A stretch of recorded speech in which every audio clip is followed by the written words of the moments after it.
when we get to this stage where this whole room now is a computer and you can speak to the computer and the computer has a whole historical record of the planetary memory, what will be the most remaining important aspects of the educational process? And what does that look like? So, we're here again. Truth and Light. I don't know what episode we're on now. What episode are we on, Twin? 3. So Truth and Light, episode 3.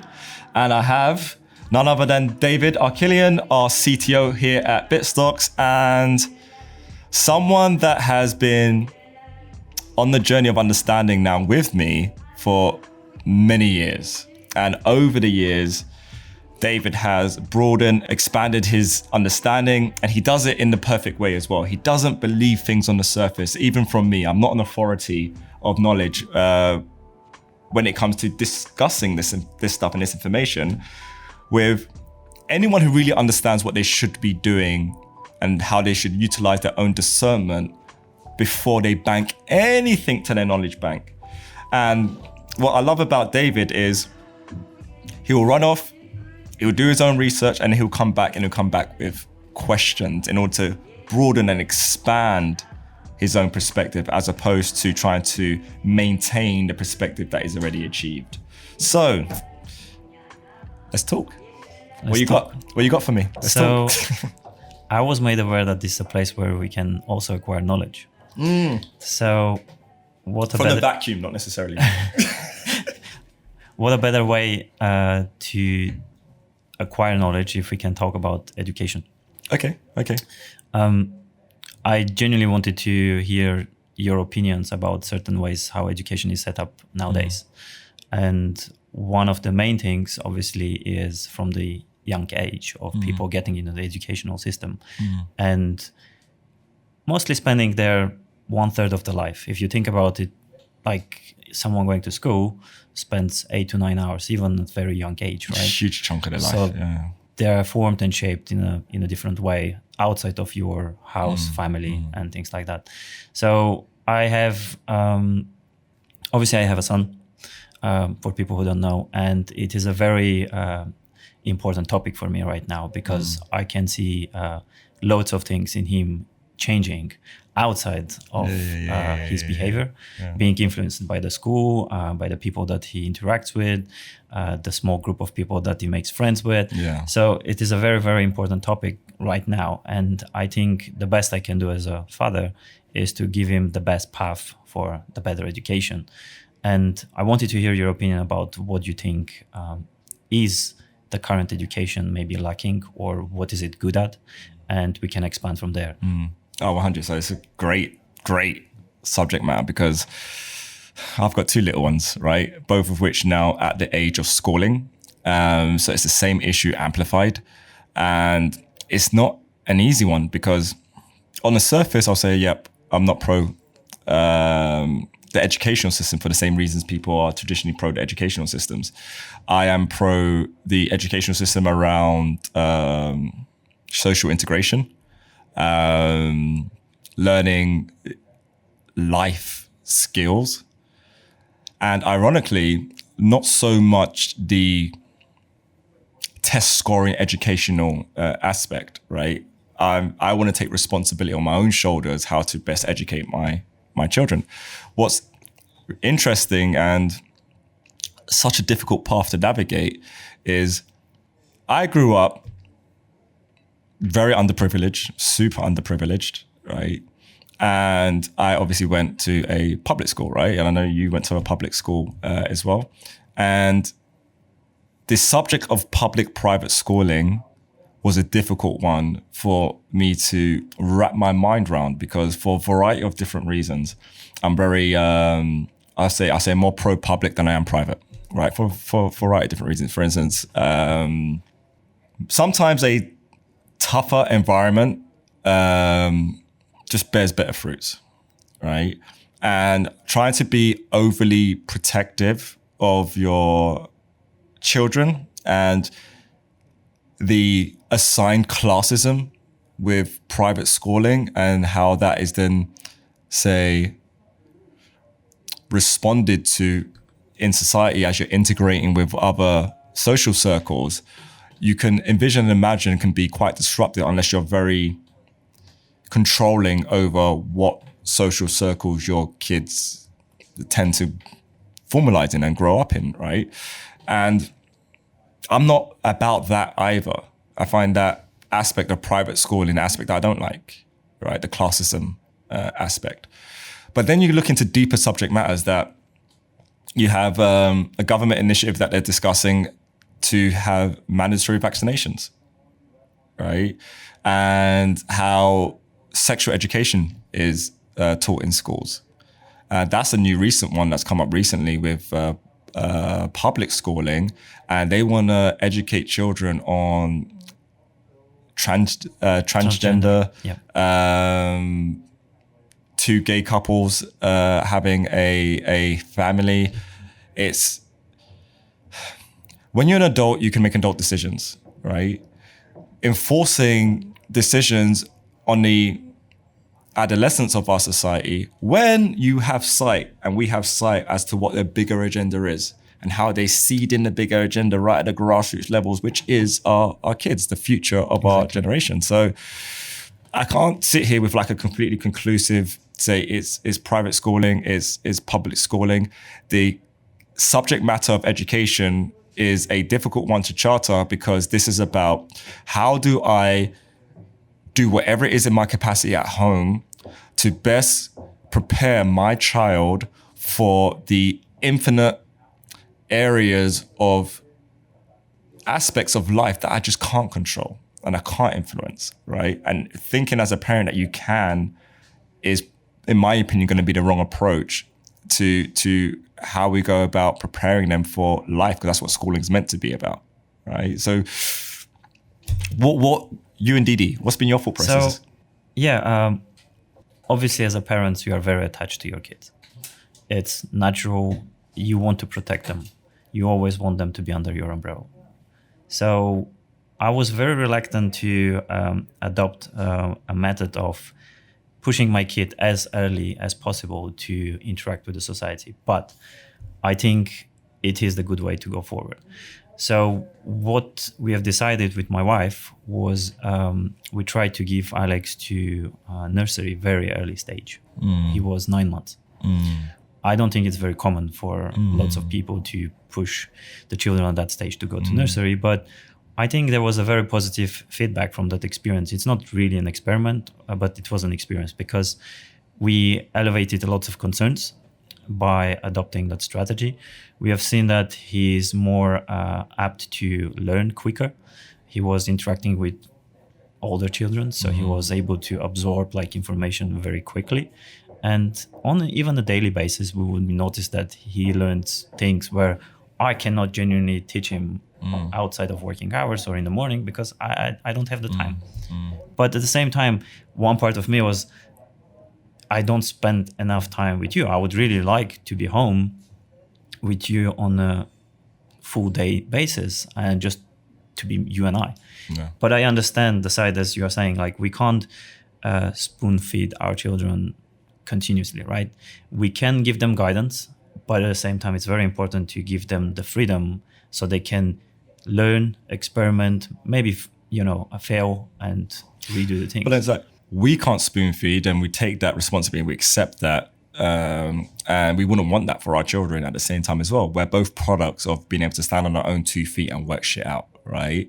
So we have to maintain that aspect, but then at the same time, I don't want the government spoon feeding my children either. This is the other aspect which I'm noticing, because you are right.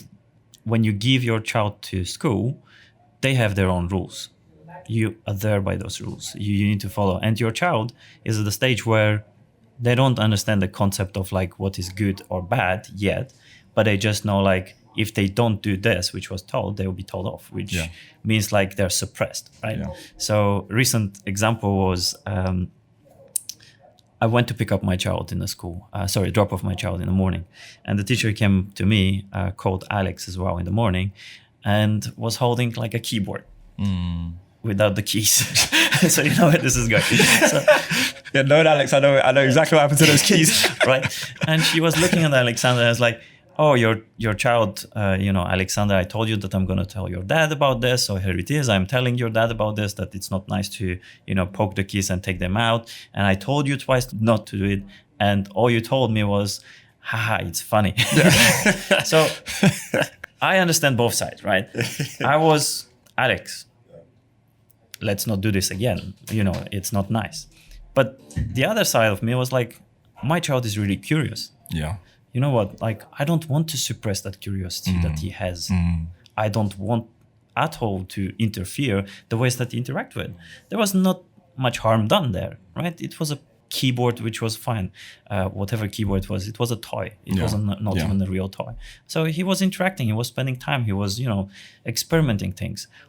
Those things, I don't have control on a daily basis. 100%. You have like 8-9 hours of someone's spending time and telling your child things that you don't know, and to be honest, like, they're not intimate relationship, right? Groups of children are like 20, 25, 30.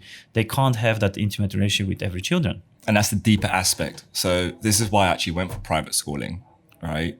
So I went to private schooling and just recently done a round of inspections of the respective private schools that we were considering. And they sat down, and the first thing they want to talk about is just how great the educational program is. And I was like, look, I'll be honest with you, as you know, quite blunt. I don't give a shit about your education. You're not going to educate my child. I will educate my child. I'm not here for the educational aspect. All greatest respect, your form of mathematics, science, etc. Yeah, questionable, right? That's not what I'm here.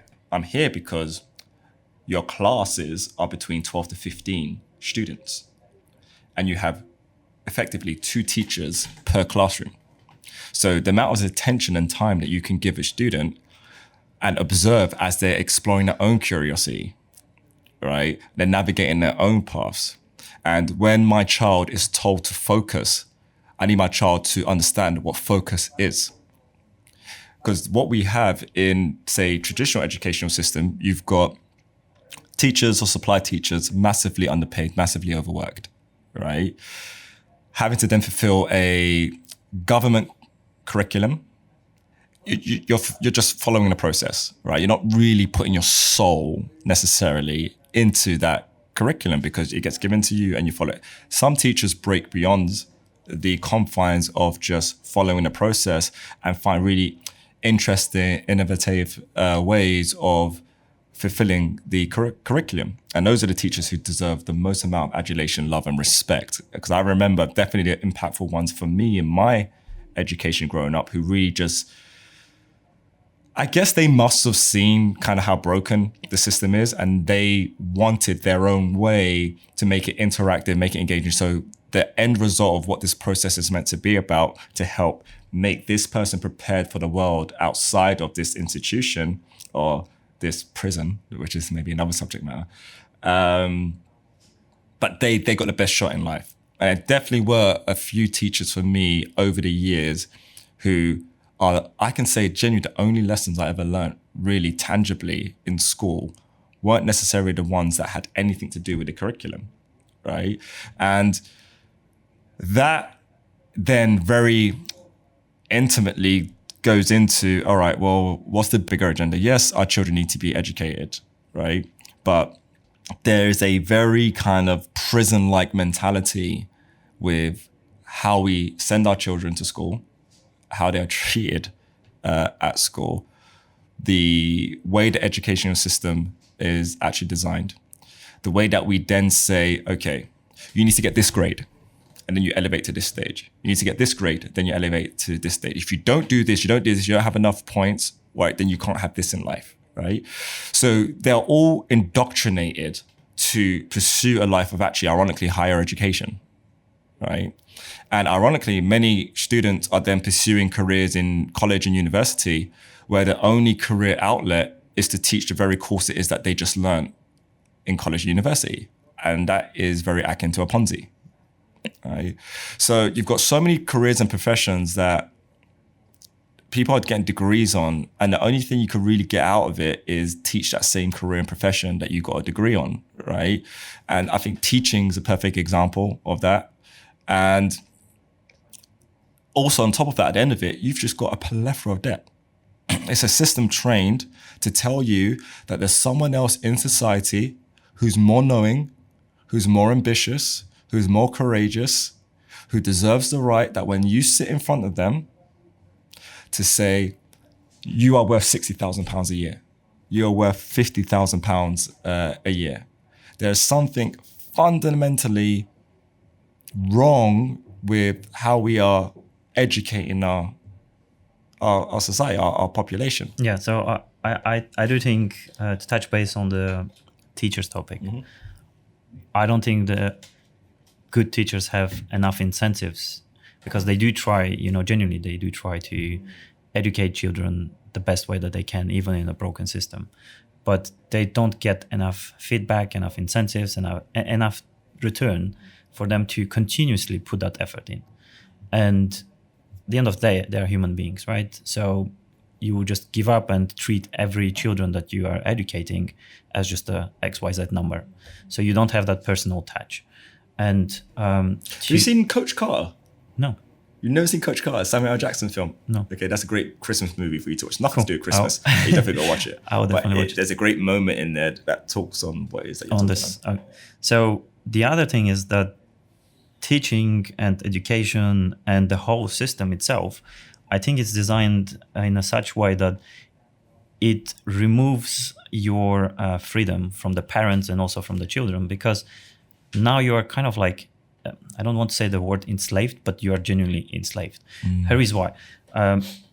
If you go back like maybe 20, 30 years ago, as a family, a single parent would have been able to sustain the family. So you will have maybe more time from the mother or the father to spend time with the children and have that really good bonding. The children can still go to school, but not like 8 to 10 hours. It's a whole, I think that's like tail end of what, Reagan era. Every household should own a home. Yeah, exactly. Yeah. So the incentives were there, right? For people who, yes, your child should be educated, but not at the expense of your children should be from 8 to 5. Strong family values. Yeah, the family values are distorted nowadays. On that point, in fact, if you even correlate the TV programs of the time to today and correlate what we see in the educational system and the actions of those who have been educated by the educational system, right? We don't have a moral compass anymore, okay? I give my own self as an example. I was born in 1987, okay? And even with being born in 1987, I can still pull some very clear parallels between how family values were communicated in the 90s to how family values are communicated today, okay? I grew up on My Wife and Kids and Fresh Prince, two positive Black families, okay, who were successful, who had a beautiful family, who were embracing love, not hate. I remember being young thinking, I want my family to be like that when I grow up.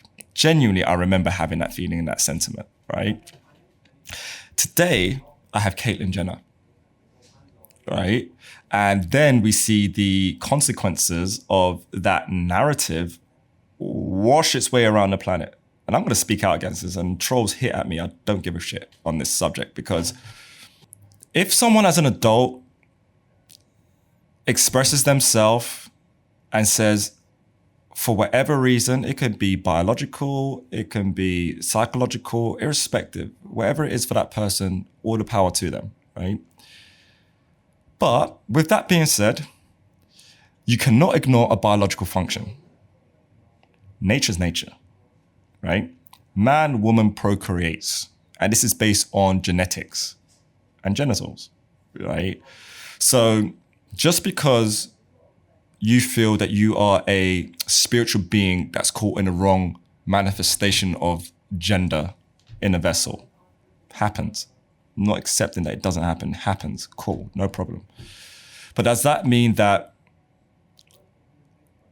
society should then enable a transgender to compete at a women's sport, or a transgender male to female should compete at a women's sport, or the other way around, being female to male, then compete at a man's sport, right? Because if it is a female converting to become a male, and then has to get in a ring with Anthony Joshua, Good example. right? What do you think the media headlines will be the following day? Role reverse now, okay? Anthony Joshua looking male, converts into a female, and then competes in female boxing. What do you think the headlines will be tomorrow? It's very biased. Right? And it's where we have to like draw the line and then look at a deeper level and say, all right, no one's against diversity. I'm not against diversity. I'm not against people being whatever they want to be, whoever it is that they want to be, how they want to be it, right? Nothing against it at all. However, when you're trying to manipulate what someone's distortions or someone going through their own discernment process or someone else's decision that they've made in sovereign capacity, and you manipulate that towards some political or some messed up agenda, negative against humanity agenda as to what it is that you're trying to go out there and invoke, it just puts, you'd be way too naive to just take it as face value. Especially when you've got things out there like, say, Georgia Guidestones, where they actually list the mandate of what it is that they want to do on this planet, right? And right at the freaking top, they've got depopulation. So they want to reduce world population to sub 500 million people, right? So a bunch of people out there being transgender means that you've got less people reproducing. Pushing and promoting a gay agenda means you've got less people reproducing. It's not about, do I have an issue with gay? Do I have an issue with transgender? No. But when things are being weaponized, okay, and it's getting airtime due to what I know the agenda to actually be, and then you're having, say, men in drag exposing themselves to children at like parties, birthday parties and stuff, and then society is saying that this is okay. It ain't freaking okay. No, you do that in front of my kid, I'm gonna bust your ass. It's really not. It's as simple as that. So it's such a difficult course to navigate, because like even technology is another one, right? So with kids and education, like how much time do you let your little one on, say, an iPad or iPhone? Yeah, so this is just a subset, similar to education. I do consider technology to be a subset of tools that people can use for good or bad, right? We have seen with the whole censorship coming into place when people were trying to vote for political people, and then we see loads of tools which are being weaponized, as you said. It's not just down to a single path. It's overall like how many tools I can have to control the overall narrative from different angles. And it comes from early stage of your you being young, growing, and seeing around you. Well, even if you do 360, if everything is controlled, you have no exit. How do you actually see what is the correct thing to see or not if all you do is you are confined within a circle? You can't. You seriously can't. So I do have genuine concerns, be it from the educational side, but also technology, as you said. It's very, technology has now became like a necessity, right? I wasn't even using a mobile phone maybe 10, 15 years ago. But there's a really funny story about the Nokia engineers. Have you heard that one? So when Apple announced their first iPhone, so obviously at that stage, Nokia was dominating the market, literally like 90% of the mobile phones. 3210 face. What's that? The best one. That's a face off, right? That's a second face off. You had face off, then you had 3210, and it was a double back face off. Yep. So one of the engineers got hold of the early versions of the Apple iPhone, brought home, and I think it was his daughter who started like playing with the phone and started spending like hours. Yeah. And then when it came time to go to bed, he tried to take the phone away, and it's like, "Hey, Daddy, can you leave the magic phone around me?" Like, how quickly you can just indoctrinate by just a small piece of hardware or software, technological, educational. It's just that invasion, that invasion that you have is very quick. So as we see in the explosion of mobile phones, suddenly everyone has mobile phone. So on this, I have actually been experimenting on my own kids with this stuff, right? So the VR test is it? So you've got, and what blew me away is my little one, less than 2 years old, right? And I was very into Clash of Clans at the time. Very embarrassingly, I think I probably spent about £800 on that game, right? However, what was hilarious is I'm sitting there, got my daughter on my lap, and got the game in front of me, and she just started collecting all of my gems. Right? She started collecting all of my gems. Was it gem and elixir? Right? Just started literally collecting everything. And I'm looking at her, I'm like, my God, are you a genius? Or is this a great user interface? Right? And turns out it is amazing user interface. And that's what really, really, really got me thinking. I was like, that for me is the next technical innovation boom, right? Is how we interface and how we interact with technology. Right now, we have the hive mind in our back pocket with the iPhone, meaning that I can't go anywhere on this planet without my missus being in my pocket, right? So that's good and bad, depending on how you look at it.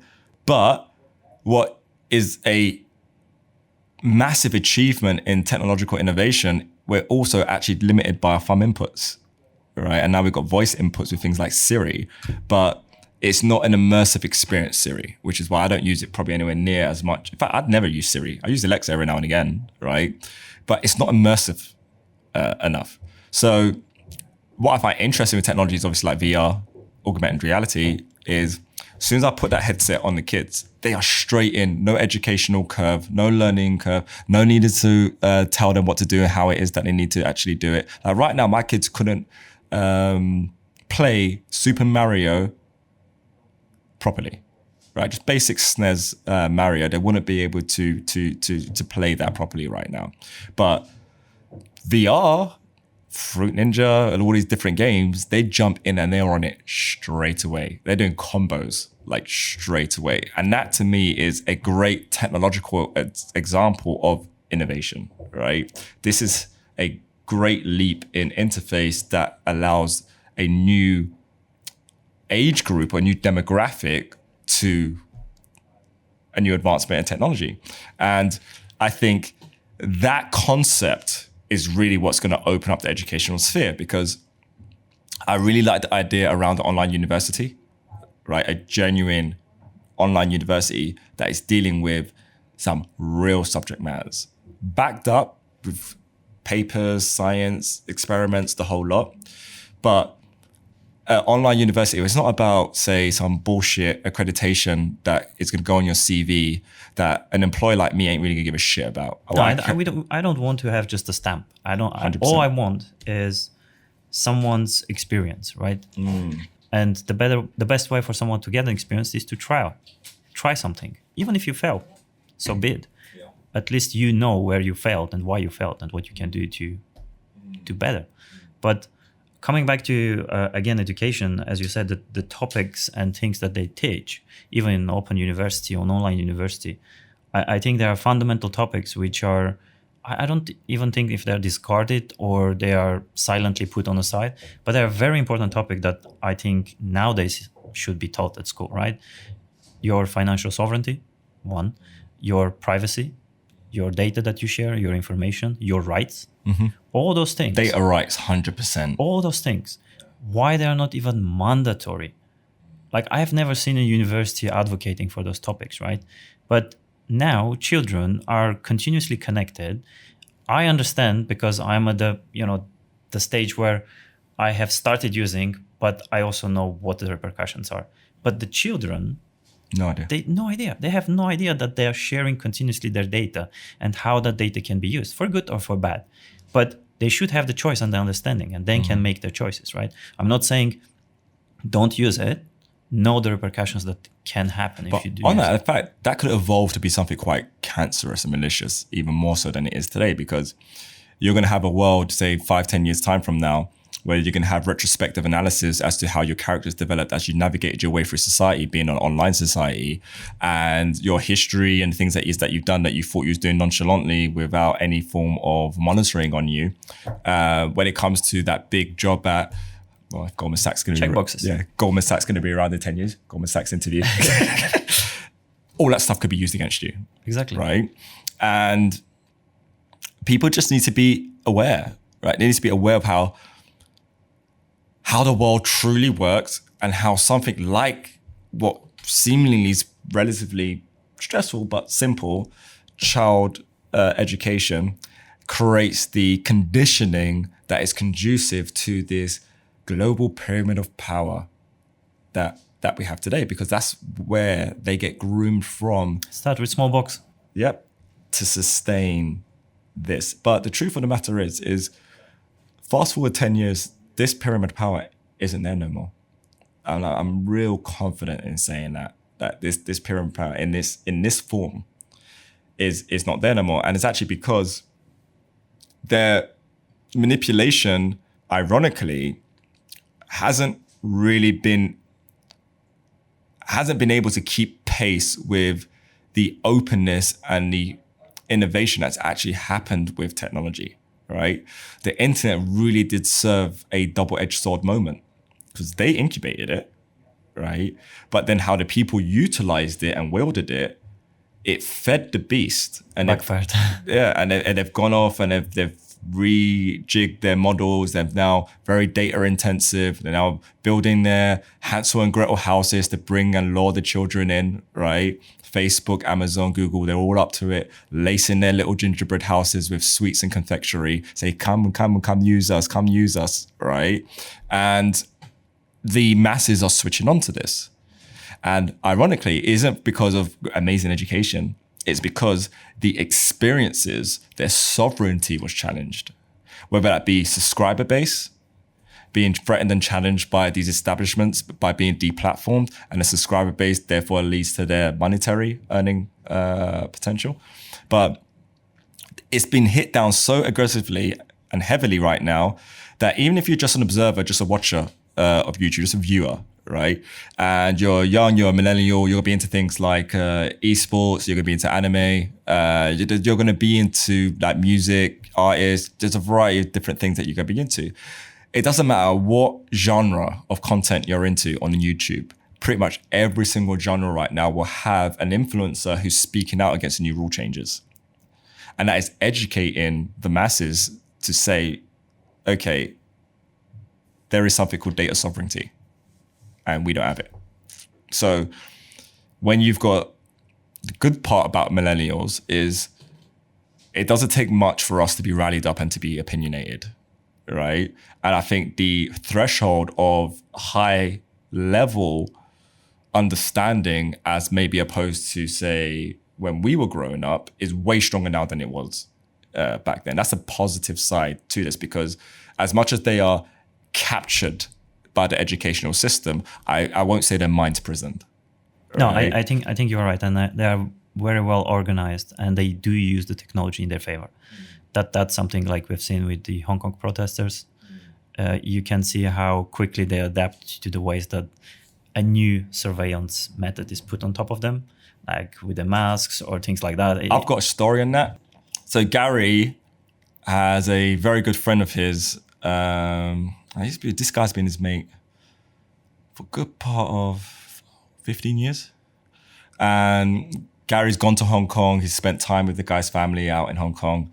And he's a police officer, Gary's friend, a detective. And he's a type of guy that when on the job, he wouldn't want to hit someone in the face, right? He was that respectful, right? Hitting someone in the face is the most disrespectful thing. And so he will body shot. And this guy's a police officer and he was that respectful.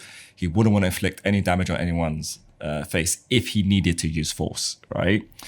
But his default always was peace, peace, peace, peace, peace. And if he does get into an altercation, he doesn't want to hit his face. He'll try and disarm them some other way without like trying to cause any form of real harm.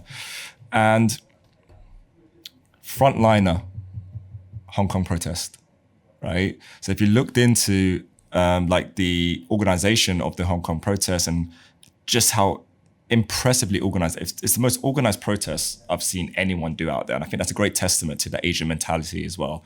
And the efficiency of how they go about doing things.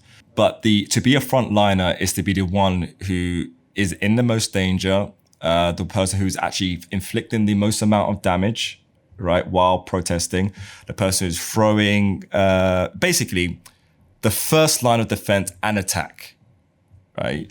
And this is someone who is a police officer, okay? And I know through stories I've heard over a decade that the nature and the temperament of this guy was very one of peace and love, right? And due to not only his future, he knows that his own children's future will be threatened by what's going on, has turned that guy to be on the freaking front lines fighting for his country, his people, and freedom, humanity, right? And that is just how insane situations and scenarios can get, and how quickly they can get there if people are unaware, and these things just get slotted into our societal complex undetected. But because we have such great means of detection, these things can't get slotted in anymore. And this is why you've got so many friction points in society today. Like America, 140,000 sealed indictments now. I think on Awakening 1, I said it was at 50,000 sealed indictments. It's 140,000 sealed indictments. Jeffrey Epstein was one unsealed indictment from that. So yellow vest protests all over Europe, right? UK, we've obviously got our own situation here with Brexit. And all of these things are correlated. And it all ironically tied back ultimately to education. And the reason why people are triggered is because the level and the rate of waking up around the planet right now genuinely has started to shift. And that does make me think at a much deeper level, say 10 years from now, what does the educational sphere look like? How do we reinvent it? How do we begin to start educating our future generations that the real value is fulfillment? The genuine real value is fulfillment. And in order to be fulfilled, there are certain qualities that you need to harbor as an individual, right, in order to achieve balance.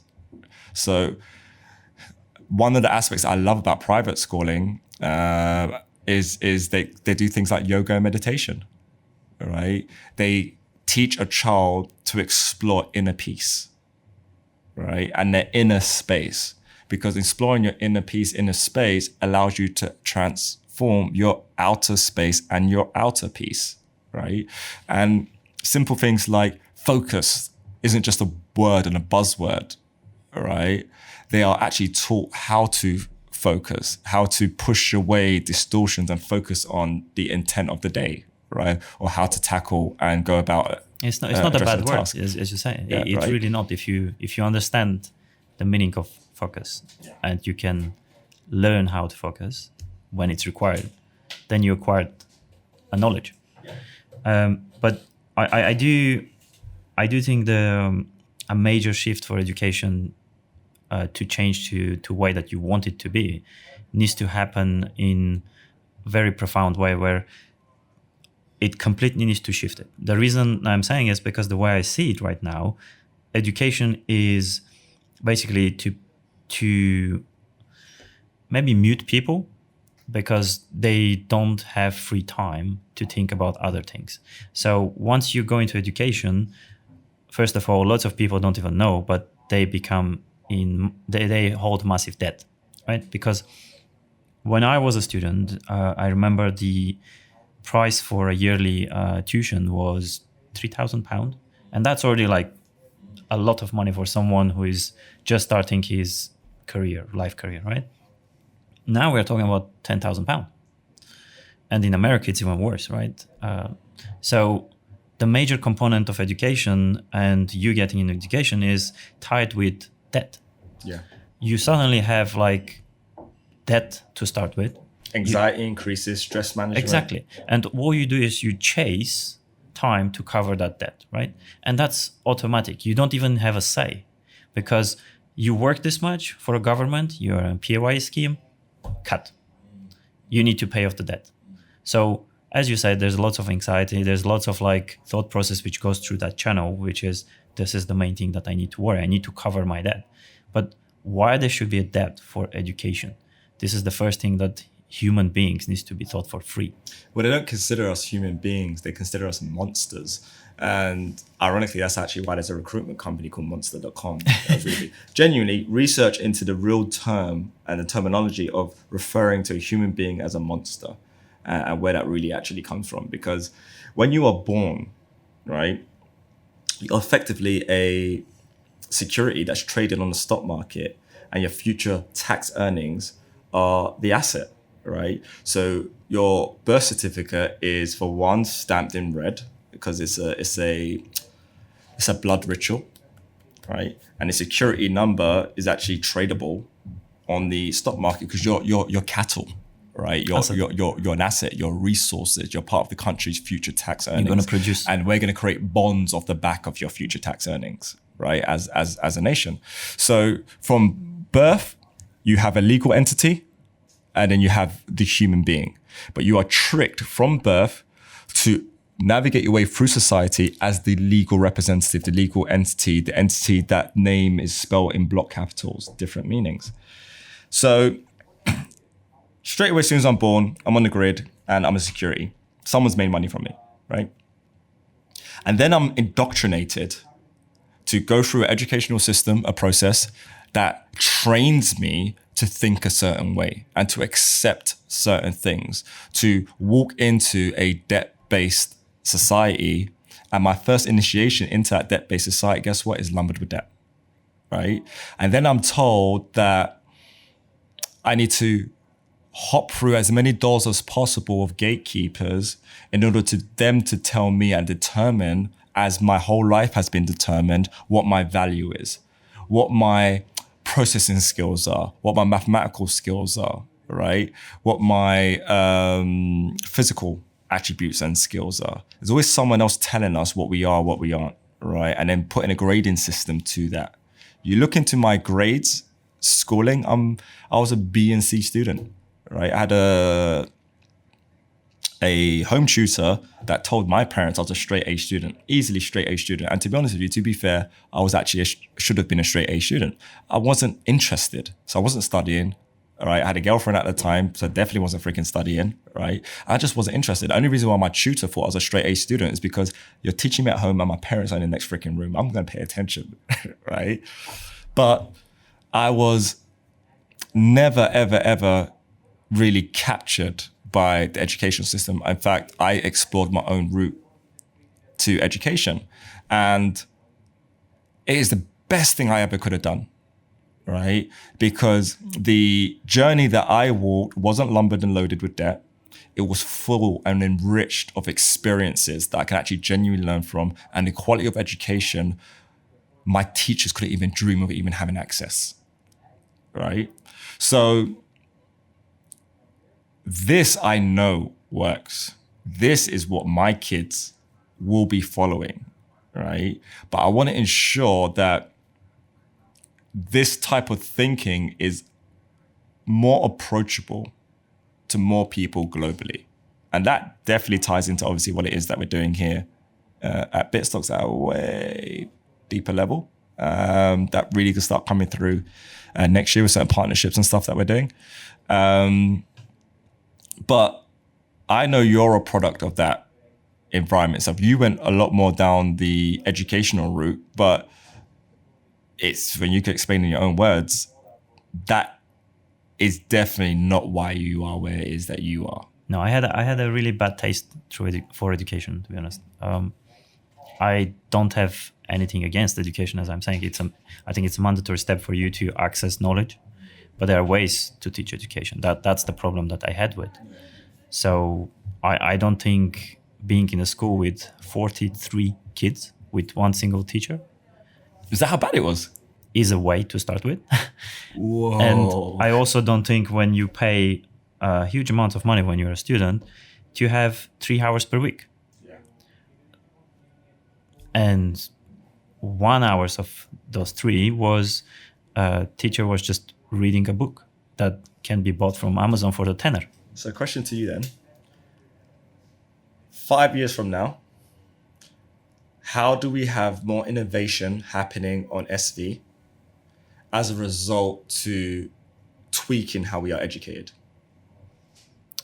That's a tough question to answer, but my approach will be, as you said, to remunerate more and give incentives to real creators, teachers, people who share their knowledge.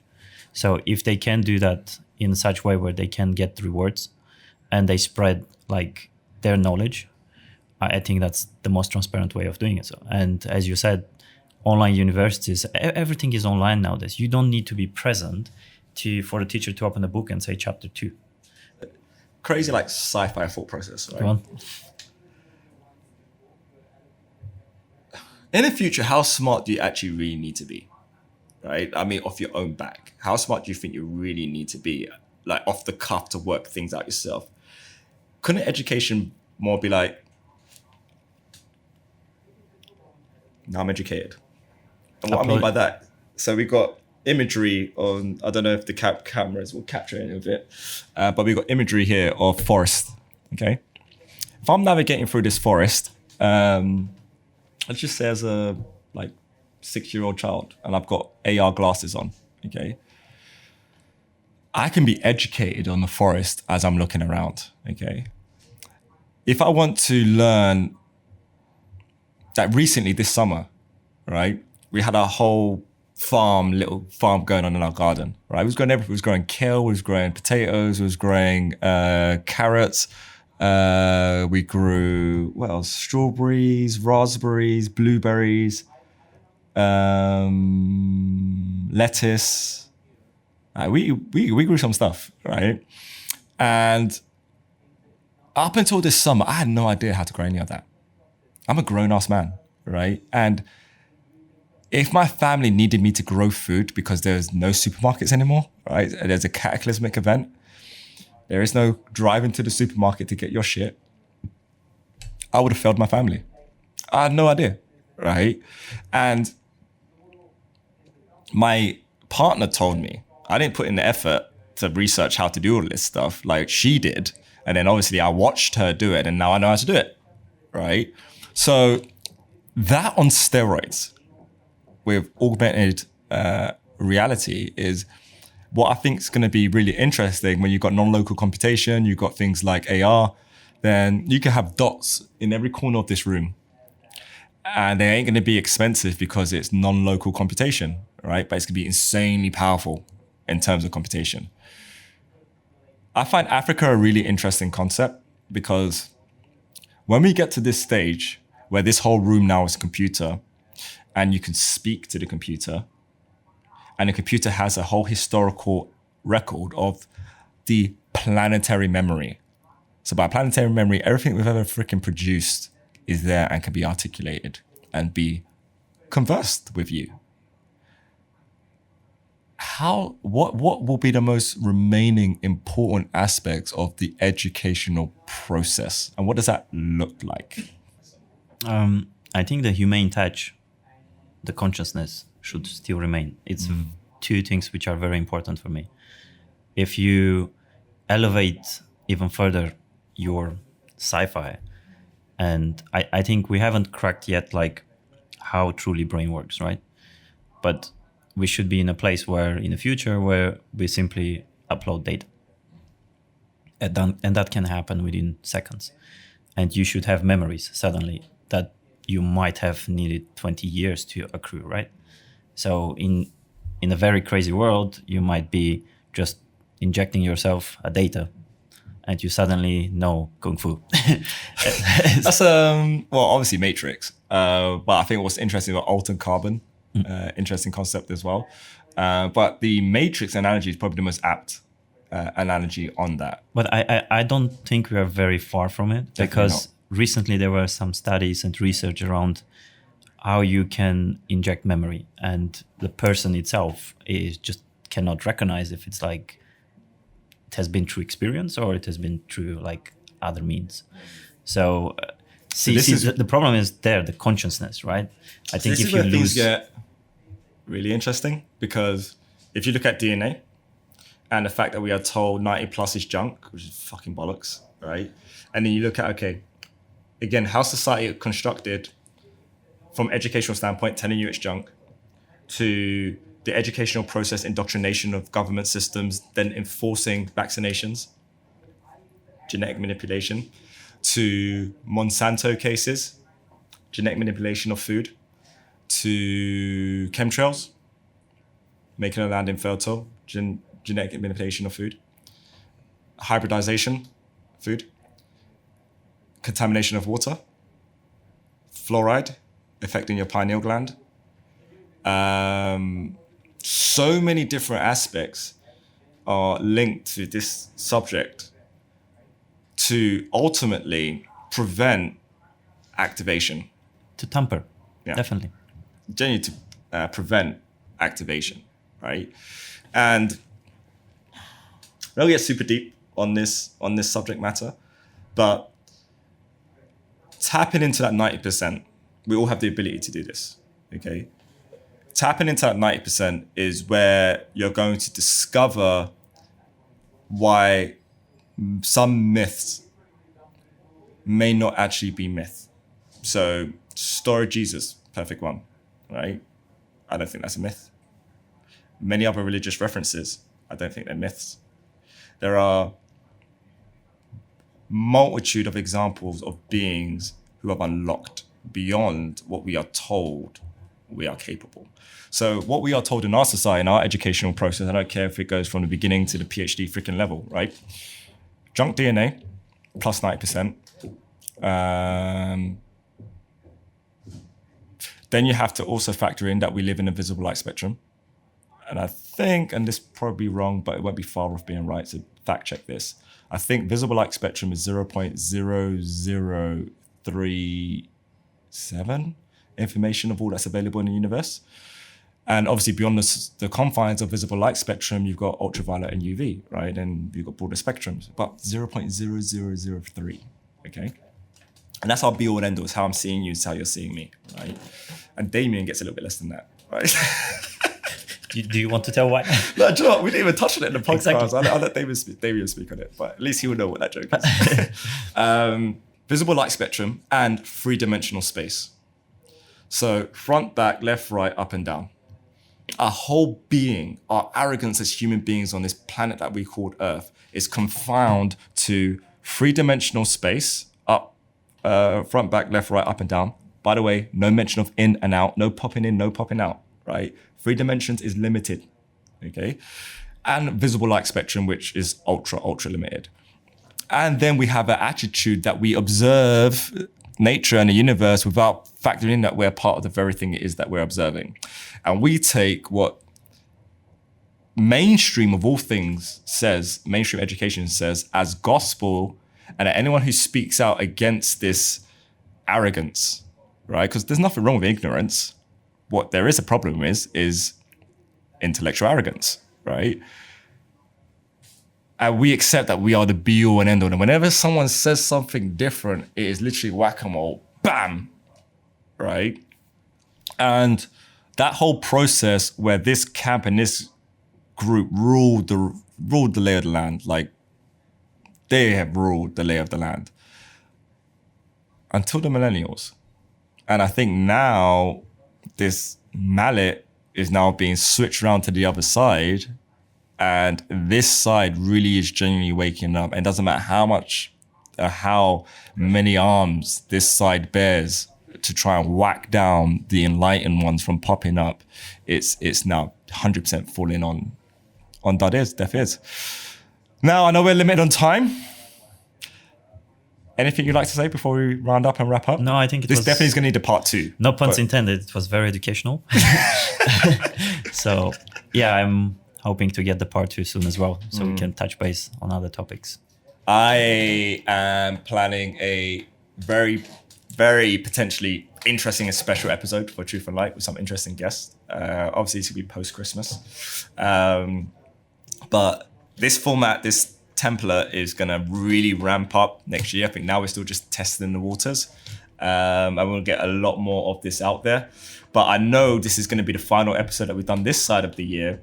So without any further ado, I just want everyone who's been following our journey, following our story, the mission at Bitstocks, making our mission their mission, understanding that we've not even yet to get started, and super excited about what it is that they know is coming.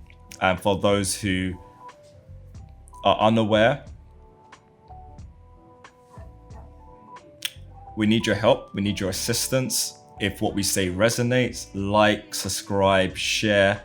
Have an amazing Christmas. Have an amazing time with your family, friends, and loved ones. Build some amazing applications on SV. Sing SVs from the rooftop. It really is going to be, in my opinion, a gift next year that keeps on giving. And I don't mean just from a financial standpoint, although that will be a factor. It really does personify and embody so much of what we're speaking about here. And if SV was not here, if SV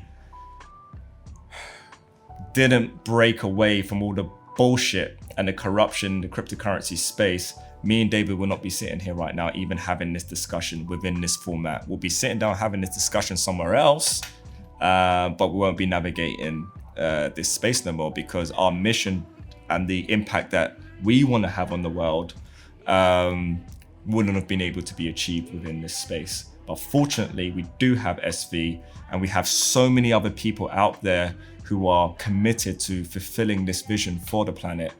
And I want every single one of you to pat yourself on the back this year and really, really soak in your role in all of this and charge and build the energy required to deliver the next phase, which is going to be next year. And as always, for myself and everyone here at Bitstocks, peace, love, and light. Merry Christmas. Have a great New Year. Thank you.